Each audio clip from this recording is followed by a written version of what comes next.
step worth taking. If the path we face is the one God's making, when He says go, we won't be alone. Let's take a leap of faith. Welcome to the tales of Zeke and Elliot, parables worth pondering. Best friends Zeke and Elliot are two frogs that live at Bicker's Pond. I'm Leah, and we have a swashbuckling tale for you today. Pillaging pirate ants.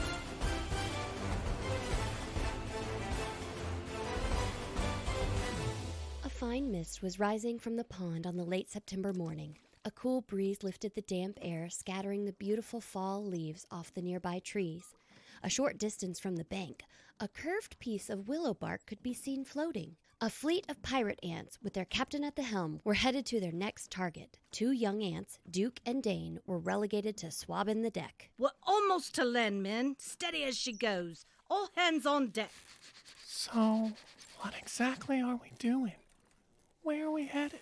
Is this your first trip? Yes, you could say I'm a little green. Well, we're headed ashore. Do you see that hut to the right? The one with all the stumps around it? Yeah, that's the one. That's known in these parts as the Crispy Bark. It's where all the locals gather for breakfast and lunch. Lots of fine cuisine. Let me guess. We're gonna loot the joint. You guessed it. It's actually kind of fun. A few of us go in and make a big scene, distract everyone, while the rest slip in the back to the storage area and take off with all the food. Or at least as much as we can carry. Wow, then isn't that stealing? It's only stealing if you get caught, and we don't. If you do, the captain has a saying, if you're taken, you're forsaken. I'll keep that in mind. By the way, this ship is made very well. Did the crew build it? No, it's the work of our cousins from across the pond, the carpenter ants. And look at those oars. They just shine. Did the carpenter ants make those too? No, we borrowed those from that crazy chipmunk Nash. What do you mean borrowed? Well, maybe borrowed isn't the right word. It was more like we stumbled upon them. We had just anchored near Lily Pad Station and the captain was giving orders. Remember, men, easy in, easy out. All we need are 4 oars. Fabian, you take a crew to distract Nash. Nazia, your crew will snag the oars and will rendezvous back at the ship when I give the signal. Remember, if you're taken, you're forsaken. Aye, aye, Captain! Mr. Fabian, what's the plan this time, sir? I've decided to tell a story, a whopper. Just jump in whenever you have a good idea to add. Just make it up on the fly? Yes, for Nash, the crazier the better. Aye, sir. Wait! Who is Nash again? She's a chipmunk who runs a taxi service at the Lily Pad Station. So, we split into our respective crews and headed for shore. Fabian led us to Lily Pad Station's front desk where Nash was chatting with 2 customers. Have we got a story for you, Nash? Oh boy, let's hear it. We saw a mermaid. What? Yes, she sparkled like golden diamonds as the sun shone through the waters. She was walking past the Crispy Bark. Walking? The Crispy Bark? Mermaids at the Crispy Bark? Swimming, Duke. She was swimming near the crispy bark. Her hair floated behind her and she glided through the current, leaving a trail of glittering starfish in her wake. Wow! A real mermaid? Real starfish? I've never seen starfish in Bicker's Pond. Magical starfish that only follow merfolk. Then the constellation of starfish were eaten by a huge whale. A whale? In Bicker's Pond? That doesn't sound real. What he meant was, a catfish as big as a whale. Oh, that makes sense. That's why I've never seen any starfish. They got eaten by the catfish. Right, you've got it. So then what happened? As she floated. With the current, she moved to the cattails and disappeared forever. Well, we got to go. Bye. Wait a second, it can't end there. What happened to her? Is she okay? Can she live inside the cattails? Back to the sheep. Duke, we need to have a talk later. It was easy peasy. 4 oars and no man lost. Although they won't let me back on the distraction team anymore. I'm not sure why. Excuse me, lads. I hate to interrupt. I was curious if you'd like to let the rest of us in on your private conversation. No, sir. Yes, sir? Who are you calling sir? That's ma'am. We were just admiring the craftsmanship of this here fine vessel we're floating on. That would be our cousins, the carpenter ants. Thank you for noticing. We'll all sleep better tonight knowing you admire our ship. Right, man? Yes, Yes, ma'am. We'll sleep like babies. Now, if you two blabbering mouths don't care, we'd appreciate it if you'd get back to work. Aye, aye, Captain. Duke and Dane went back to swabbing the deck. Dane kept stopping to study the brush he was using and the floor around him. This ship is so clean. We could eat off the floor. But where did you get these brushes? They remind me of something. They're toothbrushes. Ah, that's it. But we don't have teeth. No, we acquired these from the mouse family on the hill. Acquired. It was theirs, now it's ours. It was a great story. All right, men. The distraction crew is on the lookout for Mrs. Mouse's return. If any of you see her, whistle 3 times. Mr. Mouse is at work. He's the pond ranger. He shouldn't be patrolling near his house at the moment, but keep an eye out. The kids are at daycare, so we shouldn't have any trouble out of them. Nazia, your crew will have to move quickly. Remember, we're here for cleaning supplies and food. Yes, ma'am. Team, we will break the house into 4 quadrants. Duke, you're with me. Remember, the con call is our signal to meet back at the ship. And in the words of our captain, if you're taken, you're forsaken. Yes, sir. Nasir, sir, what's the plan? Which quadrant are we? What should I do? Duke, just stay with me and you'll be fine. Yeah, but what do you need me to do? I need you to stay with me and stay quiet. Yes, sir. I can see that we're headed south toward the kitchen door. Shh! We don't need a play-by-play. We're here for food. Grab what you can carry and head for the ship. Look! There's a sack of flour! Yes, sir. And I can get this corn as well. Don't overload yourself, lad. You'll never make it back to the ship with all of that. Don't worry. I can do it, sir. Mrs. Mouse is on her way. Hurry, Duke. Oh, quadrant 1, great find. Those toothbrushes will be great to scrub the deck. Move, move. Duke, what are you doing? You put a hole in the flour bag and you're leaving a trail. No, no. You're making more of a mess going in circles. The rest of you go back to the ship. Duke, you made the mess. You clean it up. If you don't get back in time, you'll be left behind. Wow! Did you get back in time? What happened? Well, obviously I got back in time, but Nasir borrowed me from his crew. So that's why you're on the cleaning crew? In charge of the cleaning crew is more like it. The captain thought my talents would be better served on the ship instead of off. So I teach all the young buccaneers how to keep this ship in tip-top shape. Hoist the jib! Winds are good for our next voyage. Don't rip our new sail. We don't have time to seize a new one. Yes, ma'am. A new sail? Ain't it a beaut? Let me guess. You acquired, borrowed, looted this one? No. We found it. Found? Yes, it was hanging on a clothesline and, finders keepers. I'm not sure that's how clotheslines work, but I bet there's a story. Yes. Actually, no. It was just a nighttime raid and Nasir thought Miss Badger's skirt would look good as a sail. All right, men. Silent mode. We're approaching our next target. Slowly, but steady, they headed towards shore until they made landfall. In the distance, they could hear that the crispy bark was especially crowded. The captain stood on the helm of the ship and gave out new instructions in a low voice. Men, this is treacherous terrain we're about to embark on. The expanse is full of emerald shoots and sharp edges. Be sure to keep your arms in and protect your knees. She does know she's describing grass, right? Shh! Due to the perilous mission, I will be accompanying you. Because this is such a large haul, we need every crew member available. And Duke, that does mean you. Nasir, your instructions remain the same. Fabian, I'll take the lead on the destruction crew. Duke, you stick with me and keep quiet. Oh boy. Inside the crispy bark, residents had gathered to discuss the recent thefts. Mr. Mouse called the crowd to order. Ladies and gentlemen, please, one at a time. I've started a list of what disappeared on what day. Does anyone else have something to add? Do you have my good suspenders on there? My fancy red ones with the yellow buttons. They were taken Thursday right off the back porch.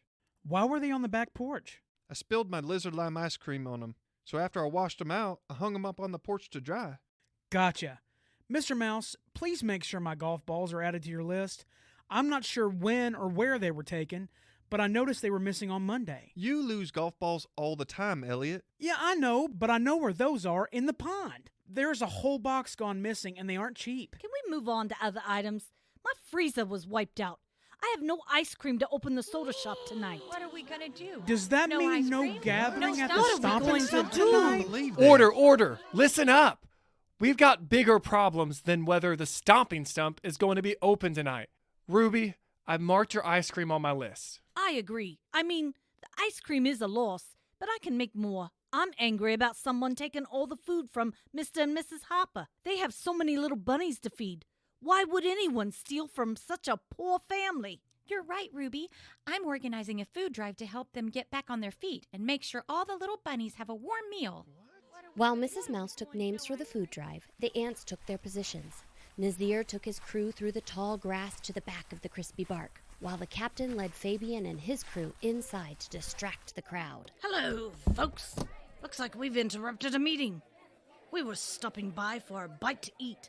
We've heard this is a good place to get a good meal. Good morning. Yes, we are discussing the recent thefts around Bicker's Pond. Yeah, we heard about that. In fact, we're missing a few items from our ship. If you wouldn't mind telling me what they are, I can add them to my list here. We're doing an assessment of the stolen items. Well, I believe it was, We lost our favorite sail, but we borrowed a skirt. You lost your sail? I'm taking an assessment of things that have been stolen, not lost.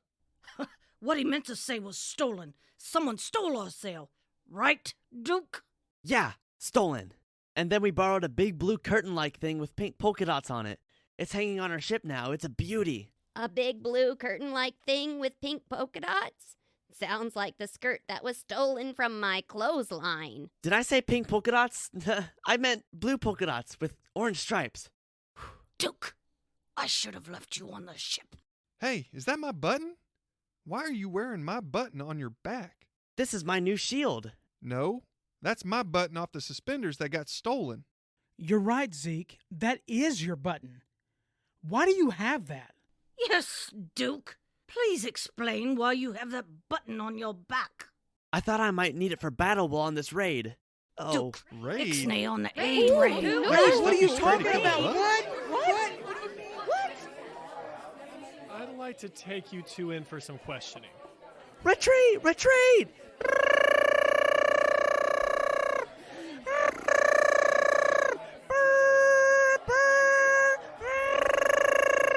Duke ran through the crowd past the dumbfounded waitress at the counter and into the kitchen, leaving the captain in the middle of the room. Fabian and the rest of the distraction crew ran out the front door. Nazir's crew dropped everything they had and retreated back to the ship with Duke in the lead, still imitating the conch sound. Fabian, where's the captain? She's back at the bark. Duke, what were you thinking? You gave away the plans. I just got caught up in the moment. What are we going to do about the captain? Well, she says if you get taken, you get forsaken.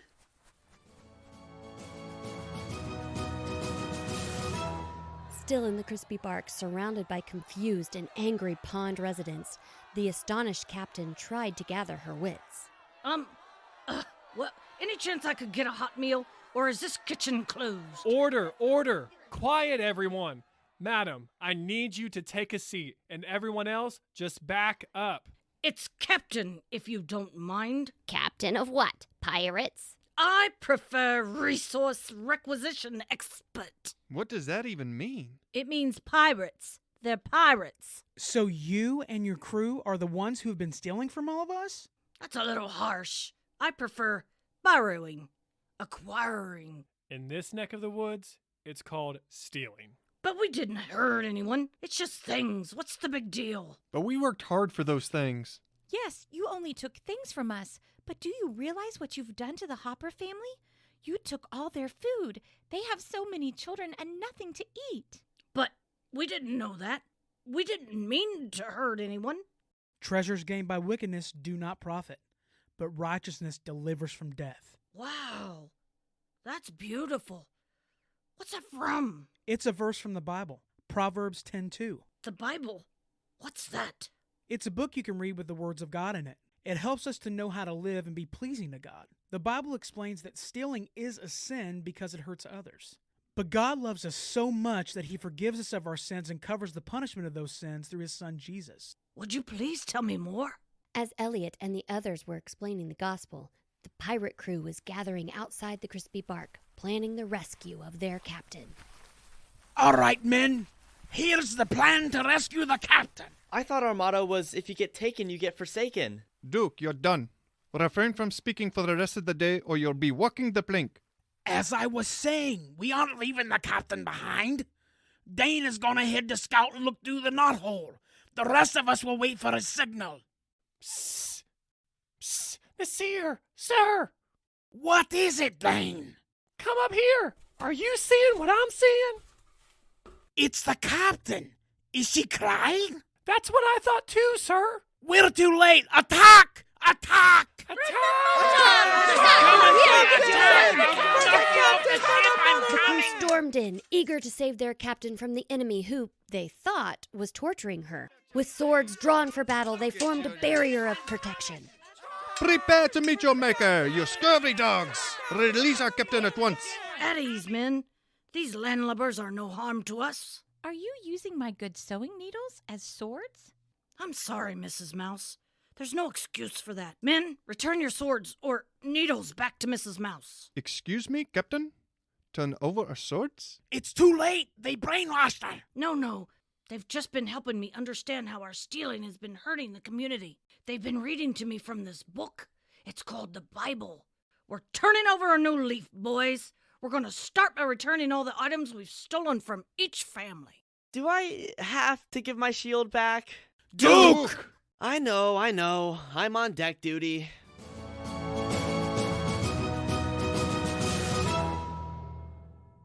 A fine mist was rising from the pond that morning as a cool breeze lifted the damp air.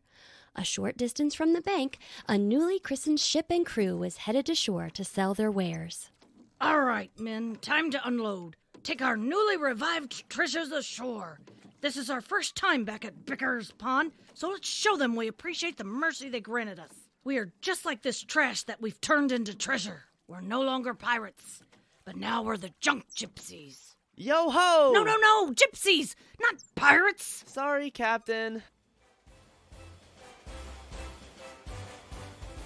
Thanks for listening to today's episode of the Tales of Zeke and Elliot, Parables Worth Pondering. Ephesians 4:28 says, "Let the thief no longer steal, but rather let him labor, doing honest work with his own hands, so that he may have something to share with anyone in need."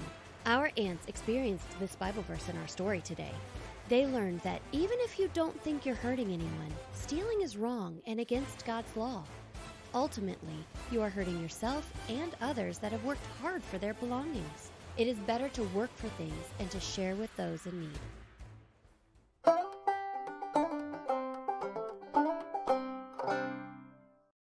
Welcome to Insightful Information with Michael and Ernie. We are taking over. Yes, sir. There's nothing they can do about it. Not a thing. Hey, Ernie, did you know that ants are very strong? They can lift up to 20 times their body weight. Yeah, think of it this way. If a second grader were as strong as an ant, they could lift a car. I wonder what kind of car. Do you think it's a Mini Cooper or, one of those monster trucks? That's not really the point. The fact is they're strong. Why does such a tiny insect need so much strength? Ants have extremely strong muscles and exoskeletons, which allow them to lift so much. They need tons of strength because they're hard workers and spend much of their day doing heavy lifting. Oh, I bet they'd be great at a bodybuilding competition. I wonder if they can rip a phone book in half. They might be able to chew one in half, but there'd be no reason to rip it in half. Yeah, but wouldn't you like to see that? One could be named the Terminator. More like the Exterminator. We want to pump you up. Look what you've done to me. Well, time to go, kids. We'll be back. I cannot with you right now. Hasta la vista, baby. I am begging you, please. What? Danke for listening today. Ernie, I've got this. Danke for listening today. Parents, if you enjoy these stories, please like and review us on your favorite podcast app. Don't forget to share us with your friends. We look forward to meeting with you again. Until then, when God leads, don't be afraid to take your next leap of faith.